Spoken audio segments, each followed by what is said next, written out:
पारिजाताय स्तोत्र वैत्र कपाणे ज्ञान मुद्राय कृष्णाय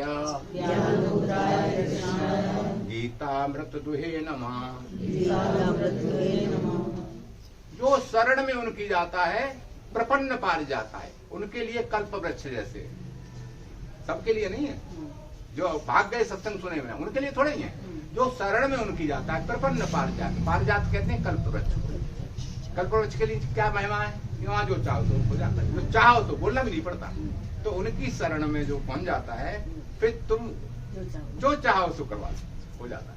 प्रपन्न पारिजात, लेकिन प्रपन्न के लिए जो शरण में आ गया उसके स्तोत्र वैत्र, और उनके हाथ में क्या स्तोत्र लगाम, सारथी बना लिए ना लगाम।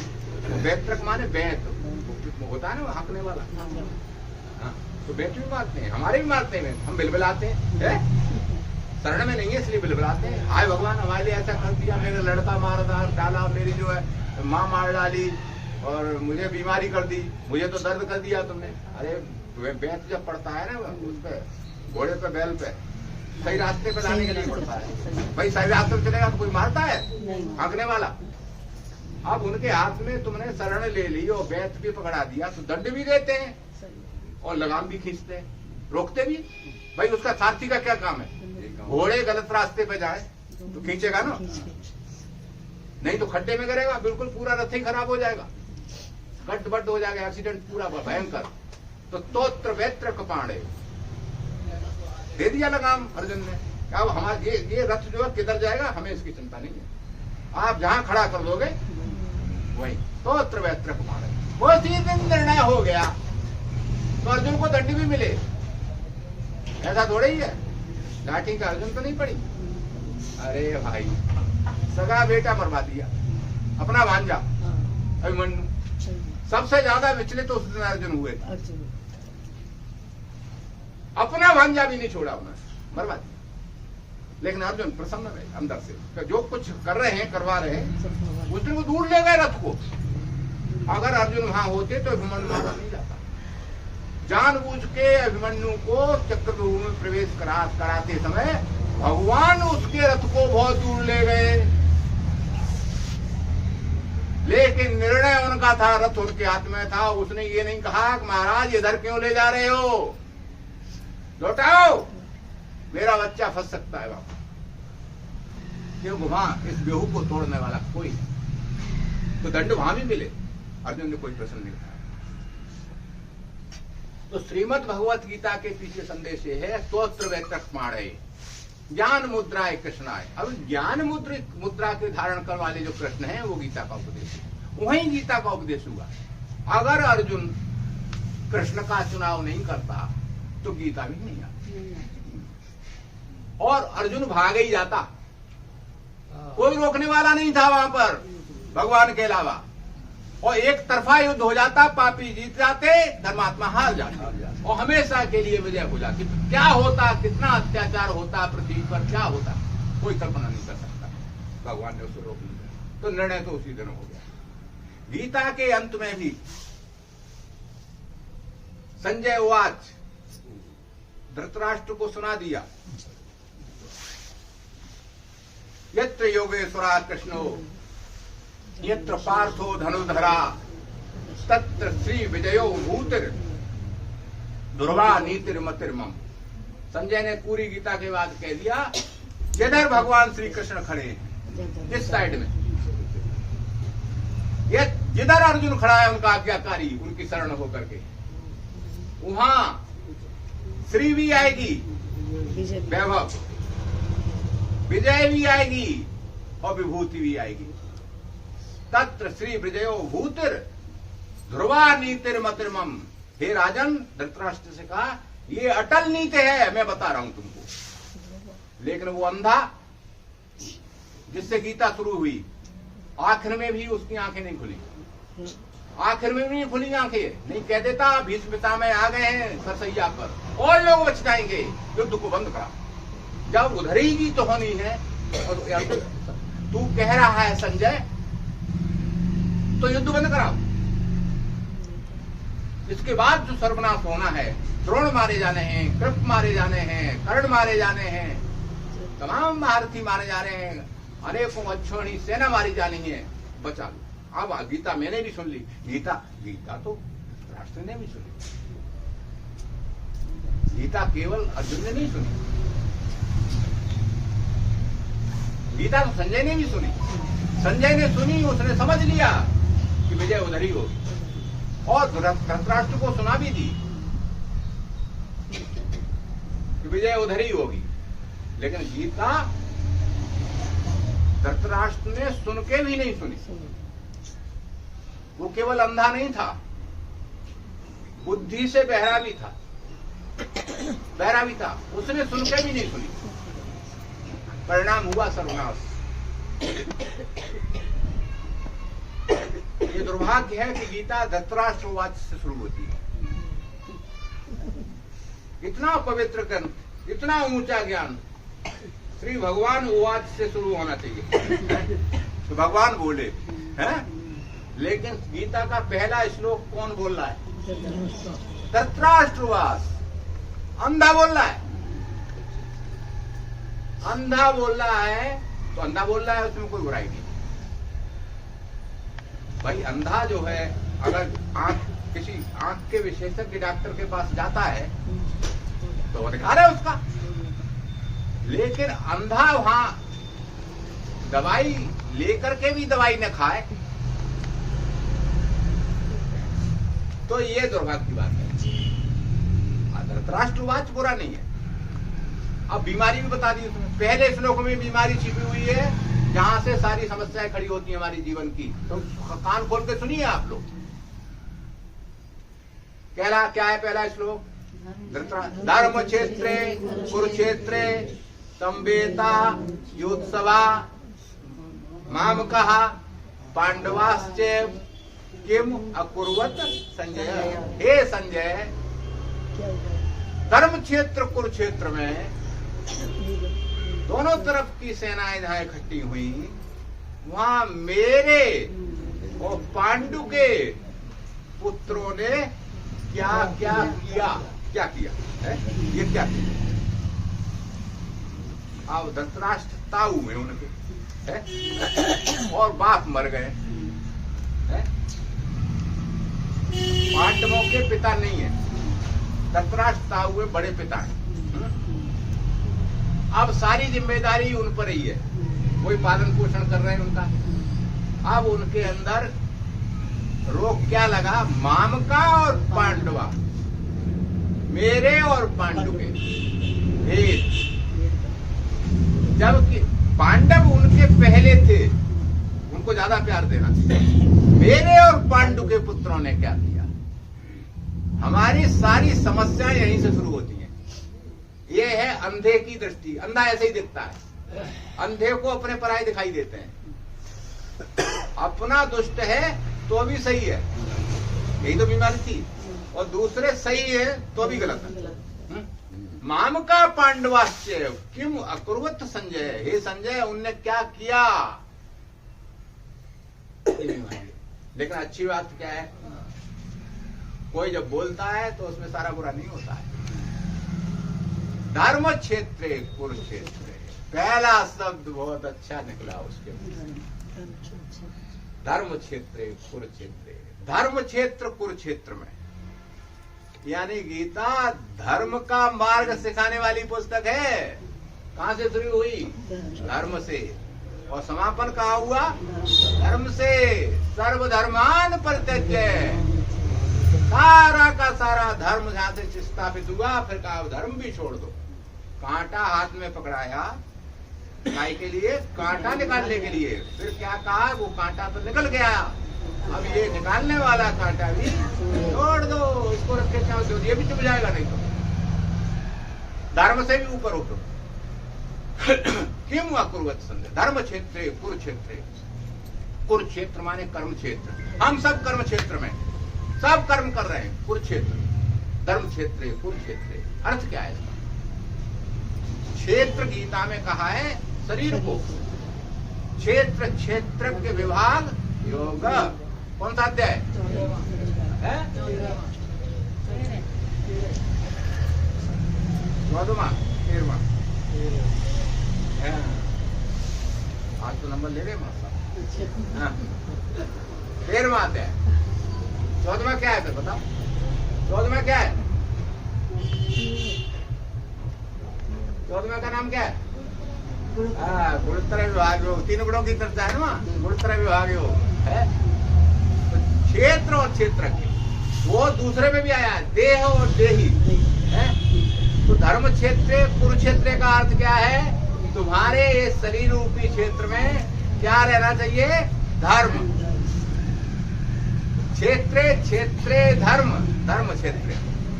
ये जितने क्षेत्र बैठे हुए हैं उनको, हम तो एक ही प्लॉट में बैठे हैं, ये अलग अलग क्षेत्र है, सब खेत है अपने पर। अपना आपने आपने उसमें अपनी अपनी फसल बो रखी है सबने, जैसी बोई है वैसी काटोगे। तो दूसरों से तुलना करते हैं, उसके साथ तो ऐसा हुआ नहीं, हमारे साथ क्यों हो गया? अरे तुमने बबूल बोए तो उसने आम बोए, तो आम आ रहे हैं उस पे, तो ये खेत में बोया है जो तुमने, वही तो काटोगे। तो क्षेत्रे क्षेत्रे धर्म, धर्म क्षेत्र कुरुक्षेत्र, कर्म क्षेत्र धर्म क्षेत्र, धर्म क्षेत्र कुरुक्षेत्र, उसमें इकट्ठे हुए हैं हम सब, सारे के सारे सेना। धर्म क्षेत्र कुरुक्षेत्र संवेतायुत्सव। तो वहां पहले श्लोक से गीता की स्थापना हो जाती है। अच्छा एक देखिए, ध्यान से सुनिए इस बात को। धृतराष्ट्र शुरू में बोला, वो फिर कभी नहीं बोला, आखिर में भी नहीं बोला। गीता पूरी हो गई, बीच बीच में या तो अर्जुन बोले या संजय बोले, और भगवान तो बोले ही, भगवान को तो बोलना ही था। भगवान उतरे, भगवान ने बोले 504 कितने श्लोक हैं गीता में? 700। भगवान के कितने? 574 श्लोक। सबसे ज्यादा कौन बोला? भगवान। तो इस धर्म क्षेत्र में भी सबसे ज्यादा कौन बोलना चाहिए? भगवान बोलना चाहिए। लेकिन वो इस धर्म क्षेत्र में वहां तो एक ही बार अंधा बोला, यहाँ अंधा ही बोलता रहता है, ये गड़बड़ है। वहां एक बार बोला फिर नहीं बोल पाया, लेकिन यहाँ तो अंधा ही बोलता है। और फिर दूसरे नंबर के किसके श्लोक हैं ज्यादा? अर्जुन के। कितने श्लोक हैं? अर्जुन कितनी बार बोले? 84 बार। 84 बार का क्या अर्थ है? 84 योनियों में हम 84 के चक्कर में फंसे ना। तो जीव है अर्जुन, अर्जुन जीव का हमारा प्रतिनिधित्व कर रहे हैं। तो हर योनि का एक 84 का चक्कर, 84 प्रश्न, 84 श्लोक किसके? अर्जुन के। 84 से निकलना है तो अर्जुन बनना पड़ेगा। 84 बार बोलो, हर बार बोलो 84 में, कब कैसे निकले, अब कैसे निकले, अब कैसे निकले, 84। और संजय कितनी बार बोले? 41 बार बोले, 41 बार। 41 श्लोक संजय के हैं, एक धृतराष्ट्र का है। इस तरह ये परिमाण है। अब संजय क्यों 41 बोले? संजय 41 बोले क्योंकि संजय समीक्षक है, कमेंट्री है संजय। संजय किसी पक्ष में नहीं बोल रहे। संजय जैसे बीच बीच में टिप्पणी कर देते हैं ना, तो बीच बीच में टिप्पणियां हैं संजय की। संजय टिप्पणीकार है। तो 41 का अंक जो है भाष्य की दृष्टि से शुभ माना जाता है। मान कई बार ऐसा होता है, जैसे हम यहाँ श्लोक पढ़ रहे थे तो बीच बीच में हम थोड़ी थोड़ी टिप्पणियां की, यज्ञ में ज्यादा नहीं कर सकते, ताकि आप जो है संदर्भ को समझते हुए आप कीने इसमें तो ज्यादा फायदा होगा, है ना। तो धृतराष्ट्र जो बुद्धि से हीन है, तो बीच बीच में संजय टिप्पणी करके समझाते हैं, महाराज ये इस तरह से, है ना। फिर ये हुआ, फिर ये हुआ, फिर लिंक जोड़ रहे हैं संजय। संजय का अर्थ होता है समितंजय संजय। समित कहते हैं युद्ध, युद्ध को जो जीत लेता है उसका नाम संजय होता है। संजय जीत करने वाला, संजय ही जीत का प्रतीक है। तो संजय को दिव्य दृष्टि व्यास जी ने दी, है ना। तो संजय कृतज्ञ है उनके प्रति, व्यास जी ने दी। और व्यास जी ने कब दी? जब उस अंधे ने लेने से मना कर दिया। और अंधा वहां भी अंधा था, जब उसे दिव्य दृष्टि स्वयं भगवान व्यास, तो भगवान व्यास कौन है? वो स्वयं कृष्ण ही है। कृष्णम नारायणम वंदे पायनम वंदे कृष्णम वंदे प्रथासुतम। यहाँ सारा का सारे जितने श्लोक हैं ये कृष्ण के ही है। तो कृष्ण जो है द्वैपायन भी है, व्यास जी भी है, कृष्ण अर्जुन भी है, कृष्ण भी है। तो कृष्ण के माध्यम से अंधे को दिव्य दृष्टि दी और कृष्ण ने उस अर्जुन कृष्ण को डायरेक्ट दी, तो उसने तो ले ली। अर्जुन को भी तो दिव्य दृष्टि दी 11वें अध्याय में, तो उसने तो ले ली, प्रसन्न हो गया। उसने तो एक तरह से वातावरण ऐसा बनाया, कृष्ण ने कहा तू बिना आंखों से नहीं देख पाएगा, ले दिव्य दृष्टि ले ली उसने। और उनने भी कहा कृष्ण द्वैपायन ने कि तुम भी इन आंखों से दुख को नहीं देख सकते, आंखें है ही नहीं तुम्हारे, लो हम तुम्हें दे देते हैं, हमें नहीं चाहिए। तो उन्होंने संजय को दे दी, संजय प्रसन्न हो गया, तब तुम संजय। तो भाई कहने का अर्थ है कि हम कई बार आए हुए अवसर को ठुकरा देते हैं। आया हुआ अवसर है ये मानव जीवन हमारे पास। अगर हम ये गीता रूपी दिव्य दृष्टि जो हमें भगवान ने दी है आज गीता जयंती के दिन, हम धृतराष्ट्र बन करके वो कहें कि हमें नहीं चाहिए, तो संजय ले जाएगा कोई न कोई। यहाँ इस सभा में संजय भी बैठे और धृतराष्ट्र भी बैठे, ऐसा थोड़ी है। बैठने को सब बैठे, कुछ डॉक्टर साहब के व्यवहार के कारण बैठे हैं, कुछ गीता का प्रवचन सुनने के लिए बैठे हैं, कुछ उस दृष्टि को लेने के लिए बैठे हैं। सब बैठे तो एक जैसे ही दिखाई दे रहे हैं। क्या पता डॉक्टर साहब बुरा मान जाएंगे इस कारण से बैठे हैं कुछ लोग, तो वो तो संजय धृतराष्ट्र की तरह बैठे हैं, तो उन्हें तो कुछ नहीं होगा। लेकिन जो हम भेजें कि लो प्रसाद और जाओ, तभी को नहीं तो हम तो प्रवचन सुन के जाएंगे, तो इसका मतलब वो तो दिव्य दृष्टि के लिए बैठे हैं कि ये प्रसाद तो असली तो ये केला नहीं है, असली तो अब मिलने वाला है, केला तो खाएंगे खत्म हो जाएगा, ये खत्म नहीं होगा। तो वो मैनुअल भगवान ने दिया और देखो कैसे दिया। देर तो नहीं हो तुम लोगों को, आनंद आ रहा है गीता के बारे में? देखो कब कैसे दिया। ऐसा उपदेश दुनिया में कहीं कभी न हुआ न हो सकता। हिमालय की कंदराओं में उपदेश हुए, बड़े बड़े आश्रमों में उपदेश हुए, बड़े बड़े गुरुकुलों में हुए, बड़े बड़े शांति स्थानों में उपदेश हुए, हाँ? बड़ी बड़ी मनोहार के बाद हुए, बड़ी बड़ी सेवा कराने के बाद हुए। शिष्य जाते थे, वर्षों सेवा करते थे, तो वो उपदेश हुए। लेकिन यहाँ क्या हुआ? यहाँ किसी आश्रम में नहीं, किसी हिमालय की कंदरा में नहीं, रण क्षेत्र में उपदेश हो रहा है। और रण क्षेत्र भी कैसा? खाली नहीं है वो, सेनाएं सज चुकी हैं, हाथी चिंगाड़ रहे हैं, शंख ध्वनि हो चुकी है, दोनों तरफ से भी पिता में और इधर से कर रहे हैं, उधर से भी शंख बज चुके हैं, तलवारें खींचने वाली हैं, लाशें बिछने वाली हैं। उस समय उपदेश हो रहा है। सोचो, ये कोई स्थान है, ये कोई वातावरण है उपदेश का? लेकिन जहां तैयार हो जाए रोगी इलाज कराने के लिए, वही इंजेक्शन ठोक देना चाहिए। ये चिकित्सा विज्ञान का सिद्धांत है। जैसे ही बच्चा जो है चिड़िया देख ऊपर, तब तक लगा देना चाहिए। अगर जो है उसने जो है ऊपर से नजर नीचे रहे, उसी समय ऐसा वातावरण बना, भगवान ने कहा अभी ठोक दो गीता, नहीं तो ये फिर कभी नहीं सुनेगा। आज तक नहीं सुनी, आज तक तो मुझे गुरु माना ही नहीं इसने। आज तक तो कभी कहता था सखा हो, सखेत मत्वा प्रसोम दुक्तम, हे कृष्ण हे यादव, हे यादव। बताओ, ये कोई इज्जत का संबोधन है? जी भी नहीं लगाया, यादव जी कह लेता तो भी नहीं, हे यादव, हे सखा। और कभी कभी तो गाली भी दे देता, साली रखते हैं। ये था ना, पहली बार कहा शिष्य ते हम साधमाम पाम प्रपन्नम, मैं आपका शिष्य हूँ, आपकी शरण। पहली बार कहा, भगवान ने कहा ये समझ। तो अब क्या ये देखा जाए कि हिमालय में चलता वहां उपदेश देंगे? श्री कृष्ण ये मौका चूकने वाले नहीं, हम लोगों की तरह नहीं है अगले जन्म में कर लेंगे। हम लोग बैठे हैं ना, अगले जन्म में कर लेंगे, है? वो नहीं चूकने वाले। सिखा रही है गीता ये, अभी तैयार हुआ है, ये अभी गुरु माना है, अभी शरण लिए है, तो अभी कर दो कल्याण। फिर के लिए नहीं कि हिमालय में चल, युद्ध के बाद करेंगे बात। ना ना ना, अभी श्रेय पूछ रहा है। प्रश्न क्या है उसका?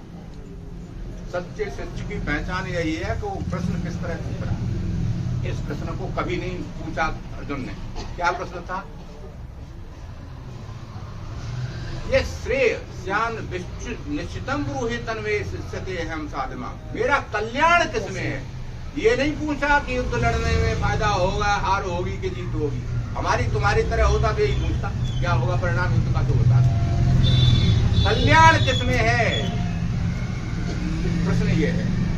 हमारे सामने भी ये प्रश्न है गीता का, कल्याण किसमें है? लेकिन हम इस प्रश्न से आंखें चुरा रहे। कल्याण किसमें है? हम ये सोचते हैं हानि किसमें है, लाभ किसमें है, सुविधा किसमें है, असुविधा किसमें है। हमारे प्रश्न ये है कल्याण, असुविधा में अगर कल्याण है, हानि कराने से अगर कल्याण है, तो कल्याण हम छोड़ देंगे, हानि नहीं होने देंगे। असुविधा में अगर कल्याण है तो हम कहेंगे सुविधा दे दो, कल्याण कर देंगे। अर्जुन का प्रश्न ये है कि कल्याण किसमें? युद्ध का प्रश्न छूट गया पीछे। ये सच्चे शिष्य की पहचान है। तो शिष्यता फलित हुई, गुरुता आगे आगे। भगवान ने गीता शुरू कर दी। और ऐसा शिष्य अब आज्ञाकारी जो कह रहा है मैं आपका शिष्य हूं, आपकी शरण में हूं, और तुरंत जो है निर्णय खुद ही ले रहा है। हमारे जैसा ही शुरू में वो क्या निर्णय ले रहा है? नहीं, युद्ध नहीं करूंगा। अभी कह रहा था 7वें श्लोक में दूसरे अध्याय में अर्जुन ने कहा कि आप बताओ मेरा कल्याण किसमें है। अब सुनता तो सही, वो बताएं तब निर्णय लेता। लेकिन 8वें श्लोक में कह दिया उसने, अभी भगवान बोले नहीं है तब तक कह दिया नयोत से, युद्ध नहीं करूंगा। अब बताओ क्या निर्णय ले? अब तू निर्णय तो पहले ही कर लिया कि युद्ध नहीं करूंगा। लेकिन भगवान प्रसन्ने हंसते हुए बोले उसकी मूर्खता पे। तो पूछ भी रहा है और सुन भी नहीं रहा, निर्णय भी खुद ही ले रहा है। बुद्धि उसी की काम कर रही है अर्जुन की। तब उन्होंने कहा असोच्यानाम सोचत्तम प्रज्ञावादान समाजते, पंडितों की तरह बात करता है और जिसका शोक नहीं करना चाहिए उसका शोक करता है। गीता शोक से शुरू होती है और शोक पे ही समाप्त होती है। कहा मां सोचा सर्वधर्मान प्रत्यज्य मामेकम शरणं व्रज एवं त्वां सर्वपापेभ्यो मोक्षस्याम मां सोचा। शोक मत कर, चिंता मत कर। पाप की चिंता है अर्जुन को और शोक है उसे, बीमारी है भाई, दर्द है और बुखार है। तो ये चीजें जब तक ठीक नहीं होंगी तब तक का मरीज कह देगा हम ठीक है। भाई जो शिकायत लेके आया है कि तो डॉक्टर से पूछे, वो डॉक्टर पूछे बताओ तुम्हें क्या परेशानी क्या है, तो वो कहेगा देखो साहब एक तो बुखार है और दर्द है। तो बाद में इलाज करने के बाद फिर डॉक्टर पूछता है अब तुम्हें है दर्द और बुखार कि नहीं? अब नहीं, तो ठीक हो गया। तो पहले उसको 2 बीमारियां हैं, एक शोक है और एक पाप की चिंता है, पाप लगेगा मानने से। तो आज बाद में जाकर के फाइनल ट्रीटमेंट क्या है? सर्वधर्मान, अच्छा तब छोड़ो तुम दवाई कह दिया हमने, अब जो दवाई बताई सारी, तो कह दिया दवाई छोड़ो, अब तुम ऐसा करो सरेंडर कर दो। सरेंडर तो मैं पहले ही कर चुका, शिष्यते हम साधमाम तो हम प्रपन्न। अरे वो सरेंडर थोड़ी था कि अगले श्लोक में तूने कह दिया लड़ाई नहीं लड़ूंगा, कहाँ सरेंडर था। अब अच्छे मायने में सरेंडर कर दे ईमानदारी से। सर्वधर्मान प्रत्यज्य माम एकम शरणं व्रज। अब बुद्धि की भी शरण मान ले, मेरे शरण में आ जा। तो क्या है, तेरे जो बुखार है ना वो सारा का सारा दर्द अहम सर्व पापेभ्यो, जो पाप का बुखार है उसको मैं पैरास्टामोल खिला करके ठीक कर दूं। और मां सोचा और शोक मत कर, ये कर लेगा तो शोक भी चला जाएगा और पाप भी चला जाएगा। इनका काम मैं कर दूंगा। यानी कहा पीछे से क्या कहा कि अब तू दवाई फवाई आउटडोर की तो छोड़, अब तू भर्ती हो जा, अब मैं सारा ट्रीटमेंट कर लूंगा, सारा कुछ मैं ही करूंगा।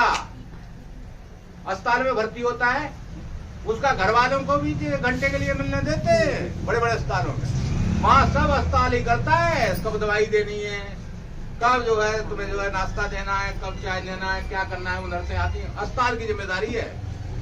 तुम्हें तो बस थोड़ी देर के बुलाते हैं, कहते निकलो टाइम हो गया। अब भगवान के सरेंडर कर दिया, अब तुम्हारी इलाज पूरा भर्ती हो गई। माम एकम शरणम व्रत, अस्पताल की शरण दे दी, तो वहां जो पाप भी खत्म, अब पाप भी खत्म और शोक भी खत्म। फिर पूछा इलाज हो गया क्या? आखिर में क्या पूछा? कश्चिद एतम श्रुतम पार्थ त्वा एकाग्रेण चेतसा, क्या तूने ये जो ट्रीटमेंट था मैनुअल मैंने इसको चलाने का सिखाया, एकाग्र होकर के समझ लिया, सुन लिया? अब उत्तर ये आना चाहिए था कि हाँ सुन लिया। अब उत्तर देखो उसका, अब ये बुद्धिमानी का उत्तर है, यहाँ पे इलाज हो गया उसका उत्तर है। क्या कह रहे हैं?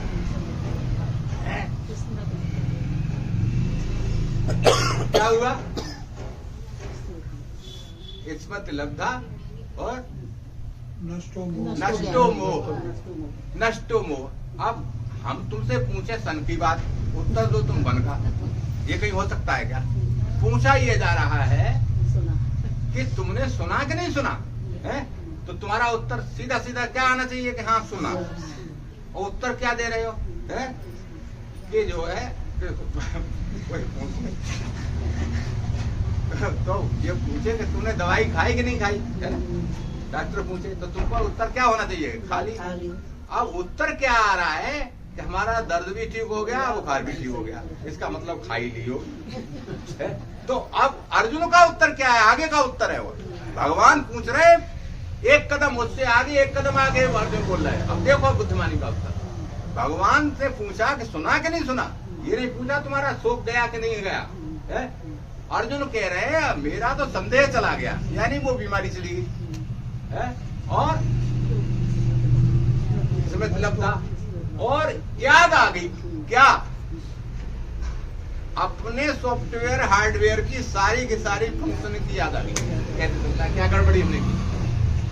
इसमें लब्धा कंपनी का जो गारंटी कार्ड था हाथ पकड़ में आ गया, भगवान से जुड़ गए। स्थितो अस्मि गत संदेहा, जो थरथराहट थी मशीन में गलत वोल्टेज के कारण, वो स्थिर हो गई और सारे संदेश चल गए। लेकिन इसमें क्या तुम्हारी वो रही पुरुषार्थ रहा, तुम्हारी कोशिश रही? अर्जुन कहते हैं त्वत् प्रसादात्मयाच्युत, ये मेरे कारण नहीं हुआ, ये आपके कारण हुआ है। क्यों? मैंने तो गलत स्टेप शुरू में ही ले लिया था कि युद्ध नहीं करूंगा है? तो अब क्या करेगा? करिष्ये वचनम तब। अब भाषा बदल गई, अब भाई सब चीज ठीक हो गई तो भाषा भी दूसरी हो गई। पागल जब तक रहता है व्यक्ति तब उसकी भाषा दूसरी होती है, और जब बीमारी ठीक हो जाती है पागलपन, तब फिर भाषा दूसरी होती है। पहले थी कि युद्ध नहीं करूंगा, ज्ञान तो दे दो लेकिन युद्ध नहीं करूंगा, इसकी मत कहना मुझसे। अब क्या कह रहे हैं? करिष्ये वचनम तब, आप जो कहोगे सो करूंगा। आप पूरी तरह से रथ की बागडोर नहीं। तो पहले क्या था? पहले अगर बागडोर होती भगवान के हाथ में तो अर्जुन को ये कहने की आवश्यकता थोड़ी थी कि दोनों के बीच में खड़ा कर दूं, ताकि मैं देख लूं कि मुझसे कौन कौन लड़ेगा, मैं किस किससे लड़ूंगा। ऑर्डर दे रहा था ना, मालिक था गाड़ी का और भगवान थे ड्राइवर है। अब ड्राइवर से कह दिया मालिक ने कि तुम चाहे जहां इस गाड़ी को ले चलो वही मैं चलूंगा। तो कहाँ चलोगे? कि जहां तुम ले जाओ वहां चलूंगा। पहले ये था कि जहां मैं कहूं वहां चलो, बीच में खड़ा कर दो। तो भगवान ने अच्छे ड्राइवर की तरह खड़ा कर दिया। लेकिन वहां लीलाधर ने एक लीला कर दी जिसके कारण हमें गीता लीला तो वो करते ही, ये लीला पुरुषोत्तम है भगवान श्री कृष्ण। वहां भी लीला कर गए। क्या लीला कर गए? खेल कर दिया। क्या कर दिया? अर्जुन ने ये थोड़ी ही कहा था कि बीच पितामह के द्रोणाचार्य के सामने खड़ा कर दो। भीष्म द्रोण प्रमुखता वहां ले जाके खड़ा कर दिया।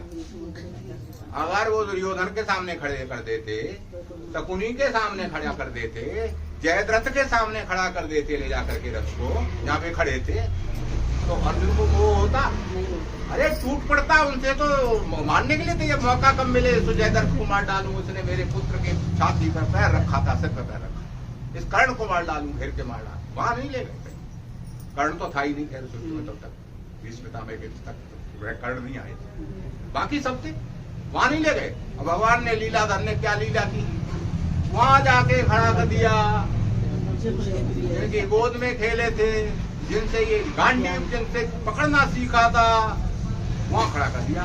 भीष्मपितामह, द्रोण, कृपाचार्य, इनके सामने खड़ा कर दिया जाकर के। तो बीमार लक्षण बाहर निकल गया, होम्योपैथी की दवा पे लक्षण बाहर थी, मोह था, भीतर था, क्रोध से दबा हुआ था, निकल के बाहर आ गया गीता को। तो लीलाधर की लीला यहाँ भी रही, नहीं तो गीता नहीं आती हम लोगों की। तो गीता के बहुत से परिप्रेक्ष्य हैं। तो गीता का मतलब है आज भी गीता प्रासंगिक है, इस मायने में आप जीवन को व्यवस्थित कर सकते हैं। आज भी गीता प्रासंगिक है, आप अपने बच्चों को गीता पढ़ाएं। गीता साधु सन्यासियों की नहीं, गृहस्थ की चीज है। गीता बच्चों की चीज है, बूढ़ों की चीज नहीं है। गीता सबके लिए है। गीता चिकित्सा शास्त्र है, गीता नीति शास्त्र है, गीता राजनीति शास्त्र है, गीता स्वास्थ्य के लिए है, गीता धर्म शास्त्र है, और गीता अध्यात्म शास्त्र है। गीता में ऐसा कोई विज्ञान नहीं है जो न हो। गीता में वो सब कुछ है जो आज के जीवन में और आगे के जीवन में हमेशा प्रासंगिक रहेगा। तो गीता हमें पढ़नी चाहिए, गीता समझनी चाहिए, और गीता के भावार्थ को किसी आचार्य के साथ, किसी बड़े महात्मा के साथ, किसी जानकार के साथ बैठ करके समझना चाहिए। बोल वृंदावन।